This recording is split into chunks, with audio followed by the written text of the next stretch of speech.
through the first page of this Year 6 Semester 1 Maths assessment. For the first two questions, I'll be going through it two different ways. That way you can see two slightly different methods. First one, a stack of identical boxes is 1,000 centimeters tall. The pile contains 25 boxes. So straight away, I'm sort of thinking to myself, I want to know how much one box is. Straight away, that's what I'm thinking. Anyways, it says Jack takes 4 boxes off the top of the pile. How tall is the stack now? So two different ways that we can go about it. They both start with this one though. 1,000 divided by our 25 boxes. 1,000 centimeters divided by the number of boxes. And that will tell me how many centimeters each box is, because 25 of them make 1,000 centimeters. Okay? How many times does 25 go into 1? It doesn't. How many times does 25 go into 10? It can't. How about 25 into 100? 25 will go into 100 4 times exactly. And there won't be any remainders. Now, how many times does 25 go into 0? 0 times. So the answer is 40. It's 40 centimeters per box. Now, the two different ways of being able to solve it. I know that it says it was 25 boxes, but we've just taken off 4. So if we go 25 take 4, we're going to get 21.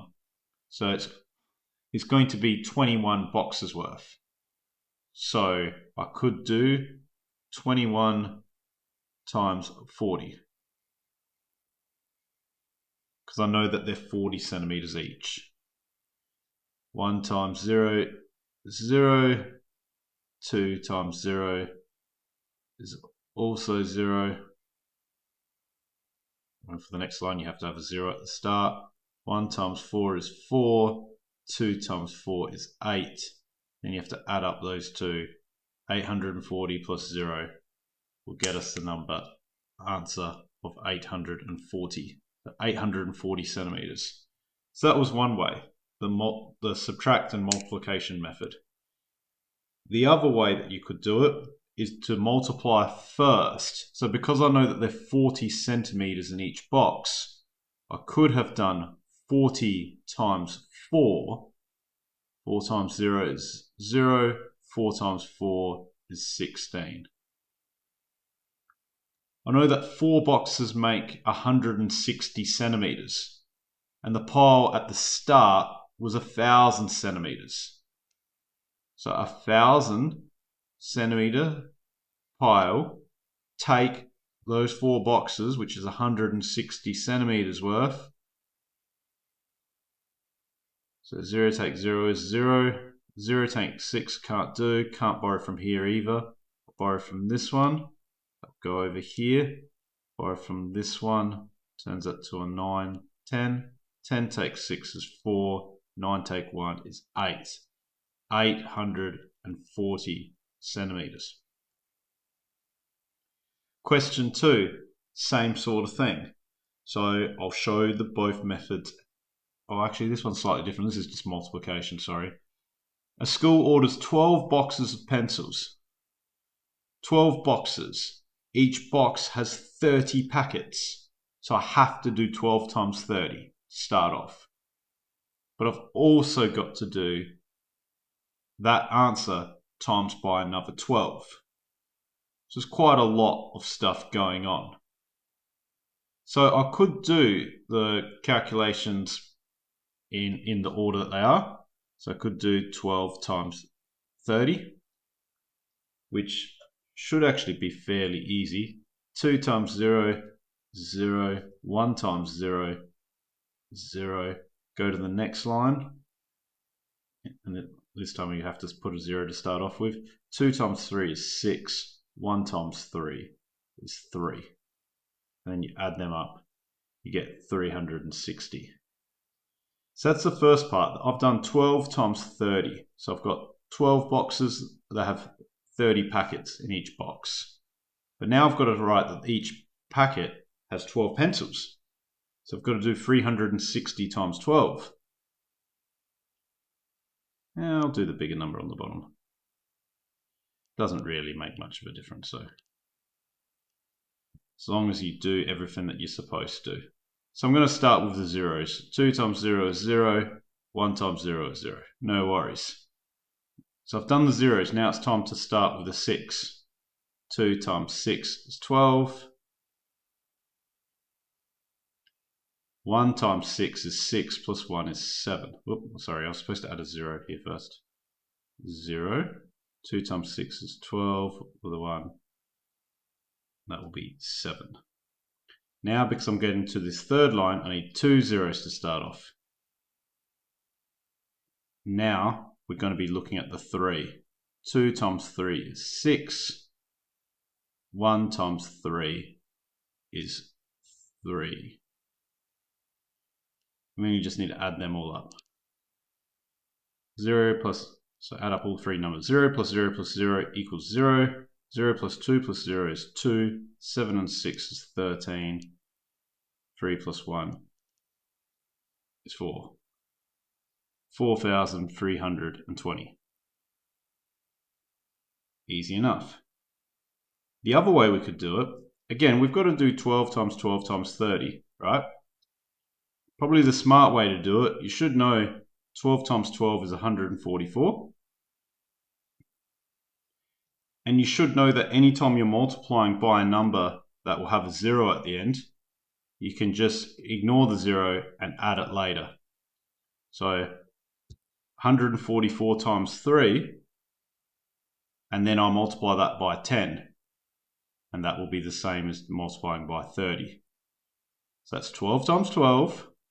And now I still need to multiply by 30. I'm going to do it by 3 first, then I'm going to do it by 10. Because multiplying something by 3 times 10 and multiplying it by 30 is the same thing. This is an easier multiplication now. 3 times 4 is 12.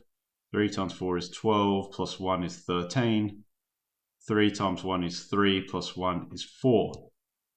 432. So I've done that first step, multiplying by 3. Now I'm going to multiply that answer by 10. 432 times 10. You could actually do it multiplication, but you should know every time you multiply a number by 10, you just add a 0 on the end of it. That's all we do when you multiply a number by 10. So the answer is 4,320. Okay, question C. Lila thinks of a number she multiplies by 100, divides by 8, and adds 650. The answer is 1,206.50, or 0.5, sorry. What was her starting number? The key is, you've just got to do the opposite of what it's saying. We end up with 1206.5. So we're going to start with that.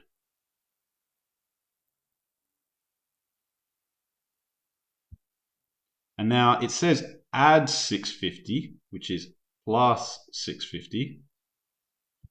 So obviously the opposite of that will be to divide. Oh, sorry, to subtract. Sorry, a bit sleepy. So I'm going to subtract 650. Take 650. And that should be fairly easy. 0 take 0 will be 0. 5 take 5 is 0. Dot 6 take 6 is 0. And everything else is the same. 1200. Now, over here, the next step was divide by 8. Divide by 8.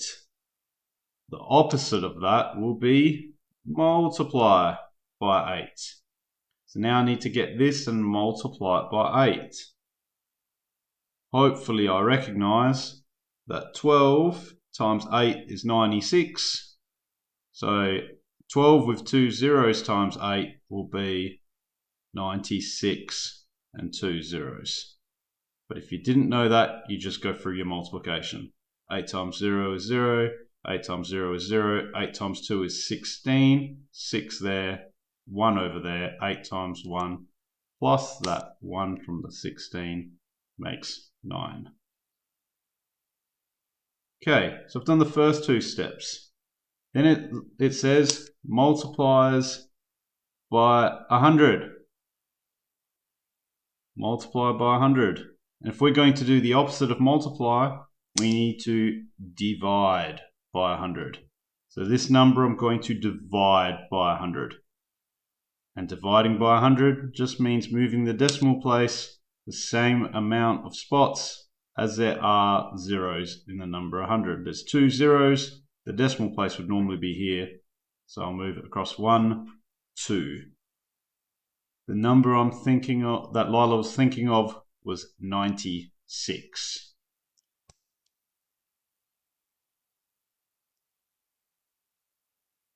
Now, the last question on this one. That's all I'm going to do for this video, nice and short.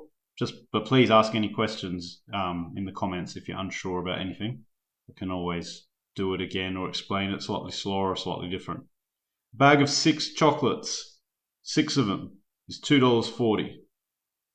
But then we've got 8 lollies that are $1.60 each. How much more does 1 chocolate cost than 1 lolly?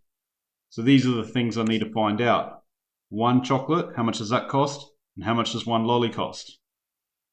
So, chocolates. 6 of them equals $2.40. So, $2.40 divided by 6. 6 into 2 doesn't go. Got to combine the 2 of them. 6 into 24 goes exactly 4 times. 6 into 0 is 0.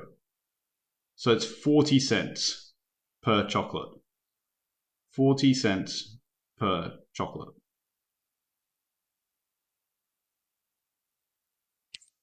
Now for the lollies, 8 of them cost $1.60. So if I've got 8